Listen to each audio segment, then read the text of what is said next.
Welcome, chess warriors. Today, we're not here to play safe. We're here to attack. With white, we take the first move and turn it into pure power. No slow play, no waiting. We strike first, and we strike hard. Let's go ahead and get started.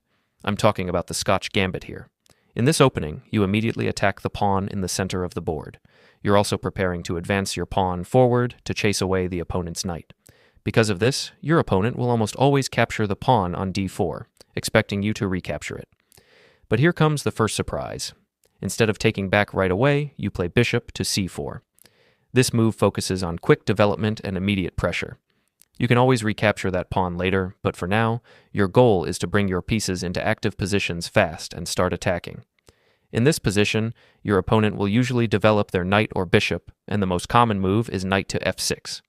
That's when you strike again. As soon as their knight comes out, you can push your pawn forward to chase it away and keep the pressure on. What I really love about the Scotch Gambit is that your opponent must know the opening in detail to survive the early phase. There's no easy way for them to just play normal developing moves and end up in a good position. That simply doesn't work against the Scotch Gambit. They need to know precise theory and accurate variations.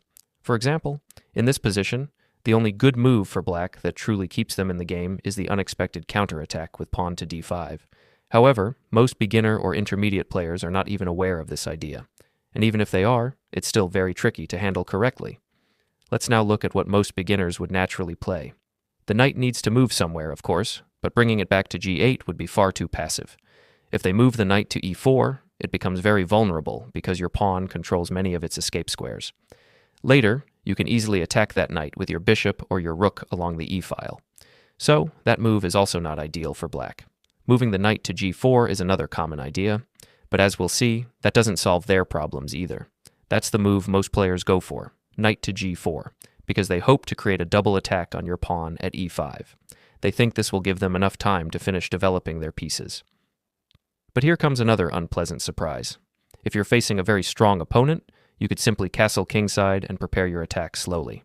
However, it's very unlikely that an experienced player would even go for knight to g4 in the first place. So, against beginner to intermediate opponents, you can unleash a powerful idea. The classic bishop takes f7 sacrifice. This move often ends the game very quickly. Your opponent must capture the bishop, and that's when you follow up with knight to g5, giving a check and also revealing a discovered attack on their knight. Your plan here is simple. You're going to regain your piece while exposing their king, leaving them wide open for future attacks. The typical response from black is king to g8, trying to retreat to safety in the corner. Now, instead of immediately capturing the knight, which is perfectly fine, there's an even trickier move, queen to f3, putting more pressure on your opponent and keeping the attack alive. And I really love this part. Now your opponent sees you're threatening a queen's attack like a scholar's mate, so they try to defend. But here's the trick. You have a second idea. Queen to d5, check with an attack from the side. Most opponents overlook this, and even if they notice, it's not easy to find the right defense. If they play knight takes e5 or cover f7, you just execute the hidden threat queen to d5, often winning the game. This can lead to a checkmate in about 10 moves against typical beginner moves.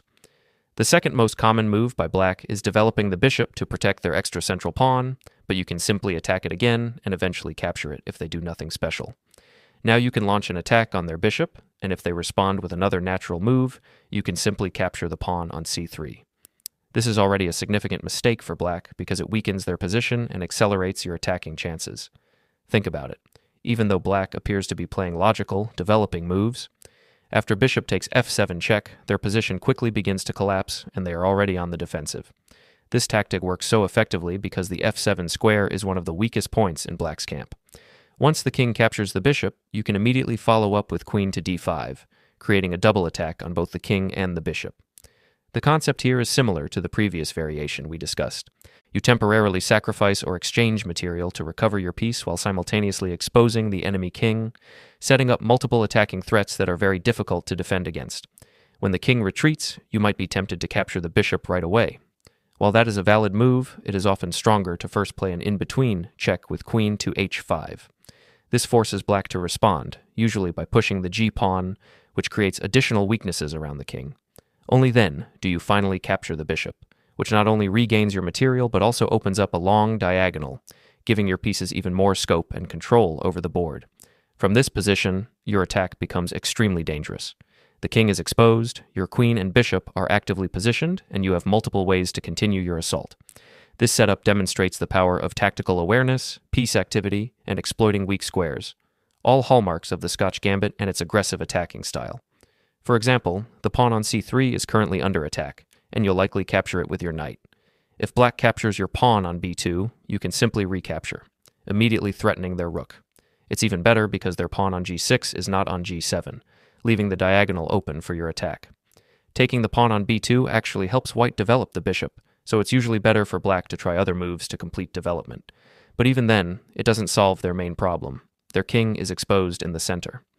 Another issue is the double knight battery, which creates tactical threats. Even if black defends it, your plan remains simple. Play e5, break open the center, and attack the king for checkmate. Even if black tries queen to e7, you can play rook to e1 followed by e5, or even open the center immediately. Your position is so strong that sometimes you can even sacrifice a knight temporarily to keep the attack going.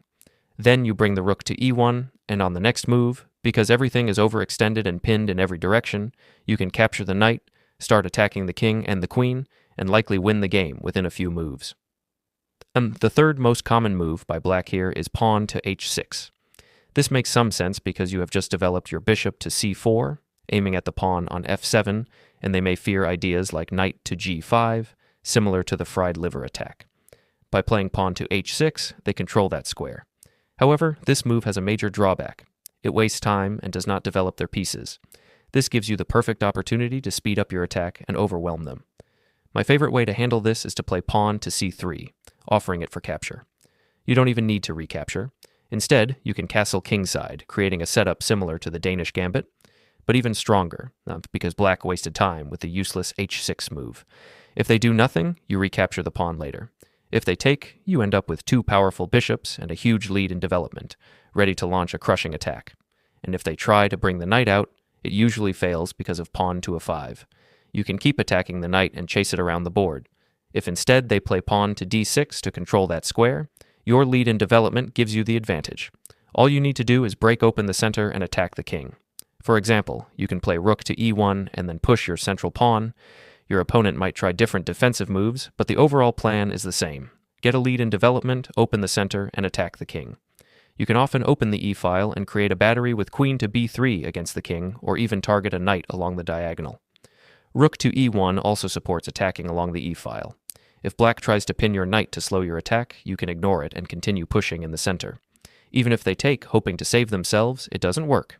You can sacrifice your queen, and after they capture it, continue attacking with your bishop, creating unstoppable threats. If they respond with knight takes c6, you have too many threats and can capture all their material to win. If they try to avoid this by moving the king, there is even a possibility of a double checkmate, leaving them completely defenseless.